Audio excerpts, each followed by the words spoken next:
So let's get the show started. The show is going to be short in English and short in French. And then we're going to move into Kinyarwanda. I have a lot of questions in Kinyarwanda. So we're going to address them in Kinyarwanda later on, but I'm going to comment in English first on Trump. And I'm also going to talk about if you have recovered. This show can help you recover from the traumas of war, massacres, genocide, or other traumas.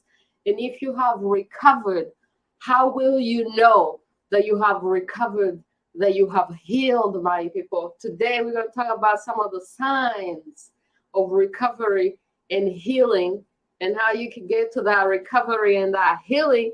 Stay tuned, my people. Stay tuned.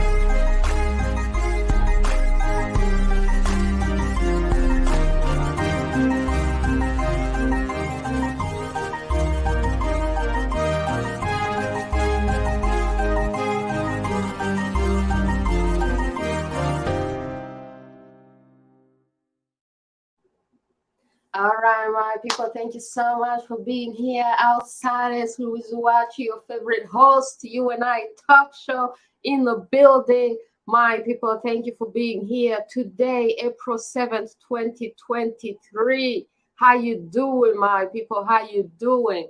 Today, for those of us who are from Rwanda and who are survivors of war, massacres, and genocide, we are commemorating April 7th, 1994, when everything went crazy in Rwanda. And I am asking myself and asking my audience, how will you know that you have healed, my people? I want to comment a little bit about that before we move into the French and the Kinyarwanda section. Now, I would like to give clues about how you will know that you have healed. And this clue that I have comes from my culture, the Kinyarwanda culture, my people. Because when we talk about genocide, we're talking also about a cultural genocide. So the way to defeat a cultural genocide beyond the physical genocide is to allow your culture to survive, to celebrate your culture, to speak about your culture, and speak about the wisdom that's in your culture that can help you today, my people. So how will you know that you have healed? How does one heal from all these traumas? And how will you know that you have healed? They say in Kinyarwanda, gukiza inkuba arayiganira. My people, meaning that when you survive something as massive and catastrophic and devastating, such as maybe a thunder or lightning, if you manage to survive such a thing, you are going to be able to talk about it. They also mean that when you reach a stage that you can finally talk about your traumas, talk about your dramas, talk about your survival story. When you have reached a stage that you can finally, my people, laugh about your dramas, that's when you know that you have survived those dramas. You cannot talk about your dramas and all your tragedies if you have not healed from them yet. Requires the process of healing. And the process of healing also goes through talking. And the sign that you have healed is that you are finally able to be at peace and even be able to laugh about your tragedies, my people, about your tragedies. This is how you win. All right. So I want to talk about a little bit before I go into the French. I wanted to talk about what's happening in the USA right now, because as you saw that they're going after Trump, the president, former president Trump. And I was like, okay, America has decided to open the Pandora box of ex-presidents who are criminals, And by opening this Pandora box and going after Trump, they're sending a message that maybe cheating on your wife or being with a prostitute is worse than destroying an entire African nation, such as Libya, my people. What is the message that America is sending by going after an ex-president over some prostitute issues, my people? Huh? Now, let me show you some of their former presidents and the kind of crimes against humanity that they have. And they don't go after these former presidents, Obama, the Bush, the Clintons. They don't go after these former presidents, but they go after Trump about some prostitute. What is the message that they're sending? My people, it's worse to go be a bad husband, go be with the prostitute. It's worse than destroying entire nations, destroying an African country.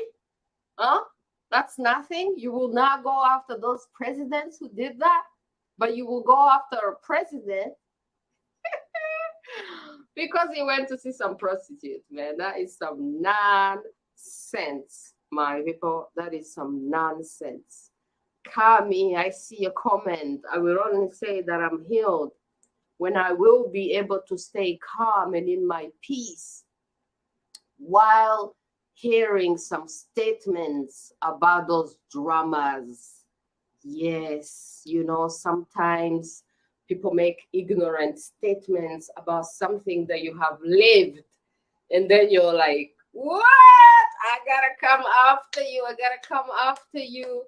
And this is where, today I'm sitting in this small library. This is where what can help you in this is when you have all these books. Today I'm displaying, this is so perfect because I'll be able to display some of these books that have been written about Rwanda. And I thank all these authors that have written serious books about Rwanda. Charles Onana talking about the airplane, because in order for the 7th of April to happen, for the genocide to happen, first they had to assassinate a president.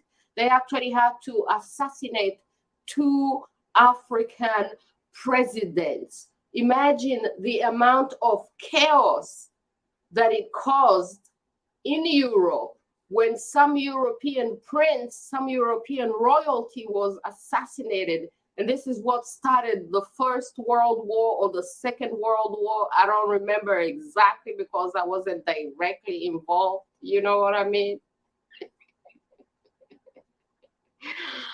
But in the case of Rwanda, I remember perfectly because I was there, my people. They had to assassinate 2 African presidents in order to cause the chaos that happened in Rwanda, the genocide against the Tutsi. And people wonder, why are the Tutsi targeted? Because there was this impression that some people of the Tutsi tribe are the ones who had assassinated the president. And the president who was assassinated, 2 presidents, the president of Rwanda and Burundi, were from the other tribe, which is called the Hutus. So imagine a country where people are already at war, and then one side is accused of killing the president, 2 presidents of the other side. So this is the event that sparked the genocide. Now, it's not the only thing, but it's an important step, because if that step had not happened, if maybe, let's say, they shoot the missile to the plane and they missed the plane, they would have not, on the 7th of April, people would have gone about their businesses as they were going about their business. But the thing is that I asked this question earlier on, and people say that because the rebels really wanted to assassinate the president, even if they missed him on that day, they would have tried another day because Rwanda was already at war, my people. So anyways, thank you so much. That's all I had to say in English for today. I thank everyone who has written about Rwanda: Sharon, Nana, Patrick Mbeko, Michaela Wrong, David Himbara. I have the books here. These are the books that I'm recommending. And of course, right here, I have Judy River, In Praise of Blood, The Crimes of the Rwandan Patriotic Front. I have many books over here. Every time that we're going to have a show where I'm commenting, I'm going to be displaying some of the books as my backup that I give as references where people can go and educate themselves. And of course, my way of healing, my process of healing has been through writing. You know, talking is healing, and writing is also healing. My process of healing had to go through writing. I have my two books over here. The Writivist Voice Right, The Nightmare of a Positive Vision, my people. The Nightmare of a Positive Vision. I'm still living the nightmare of a positive vision. I have a positive vision for my people, for my nation, and that positive vision is education through television, and I am practicing my positive vision, my people. My positive vision comes from my prayers and all the prayers that I prayed to survive when the genocide started and the people were targeting us for extermination. All the prayers that I prayed to survive. I prayed to go as far as I could from Rwanda. My prayers have been answered. I survived. I'm in Canada. So now it's my responsibility to deliver what I promised when I was praying. Oh, Iman, now. Oh, help me survive. If I survive, I will do this, I will do that. I will work for the education of my nation. Because to me, in my experience, the way I saw it, I thought that the number one issue in Rwanda that allowed for genocide to come to Rwanda, the issue was education, my people. Education. People believing in false identities that were brought on by colonization. Our minds have been colonized, and a colonized mind can go after its own people. So I say that, promise myself that if I survive, I'll be educated, and in return, I'll bring education to my nation, and there will be no more, never again, genocide. I am practicing my prayers right here. Thank you so much for being here. Thank you so much for subscribing, for sharing. I'm so happy to have survived so I could be here to tell the story, my people. Tell the story. And then it's not just about surviving, it's also about finding out now what's my contribution to humanity or to my nation so that this may never happen again. I'm practicing it, my people. All right. Thank you so much for being here. Let me comment for a few seconds in French, and then we will go into Kinyarwanda, and I'll answer all the Kinyarwanda questions. There's a lot of questions in Kinyarwanda. That's where we're going to focus on. All right, my people. Thank you. Stay tuned for the French.